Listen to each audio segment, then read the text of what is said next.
வள்ளலார் குண்டலினி யோகம் பண்ண சொன்னாரு, விளக்கு தியானம் பண்ண சொன்னாரு, வாசி யோகம் பண்ண சொன்னாருன்னு யூடியூப் தளங்களில் பல வீடியோக்களில் வள்ளலாரை பற்றியும் சுத்த சன்மார்க்கத்தை பற்றியும் தெரியாத பல சமயவாதிகள் மக்களை அறியாமையில் குழப்பிக் கொண்டுள்ளார்கள்.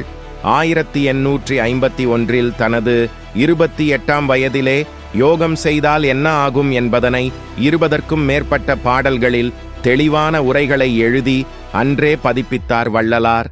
அப்படி இருக்க வள்ளலார் எப்படி யோக தியான பயிற்சிகளை செய்திருப்பார்?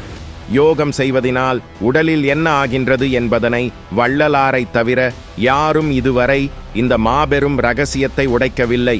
அதாவது நமது மூர்த்திகளாகிய சக்தி நிலைகளை மூச்சு பயிற்சியினால் மேலும் கீழுமாக ஏறி இறங்குகிறது. அப்படி நாம் செய்வது ஒரு உயிரை கொன்று மீண்டும் பிறக்க வைத்து மேலும் அதனை கொல்வதற்கு சமம் என்று கூறுகிறார் வள்ளலார். கிட்டத்தட்ட யோகம் செய்வதென்பது கொலை செய்வதற்கு சமம். இதில் எந்த ஒரு சந்தேகமும் வேண்டாம். இதுதான் யோகத்தின் பின்னால் இருக்கும் மாபெரும் இரகசியம். இந்த யோகத்தினால் ஏற்படும் அற்ப சித்திகள் அனைத்துமே மாயை. அதனால் சிற்றணுக்களாகிய ஆன்மாவிற்கு எந்த பயனும் கிடையாது. சுத்த சன்மார்க்கத்திற்கு ஆணிவேராக இருக்கும் கொள்கையே கொல்லாமை புலால் உண்ணாமை. இதில் யோகம் செய்வதினால் கொல்லாமை எனும் கொள்கையில் இருந்து நாம் விலகிவிடுவோம். மேலும் மரணமில்லா பேரின்ப பெருவாழ்வை நாம் அடைவது 100% சாத்தியமற்றதாக மாறிவிடும்.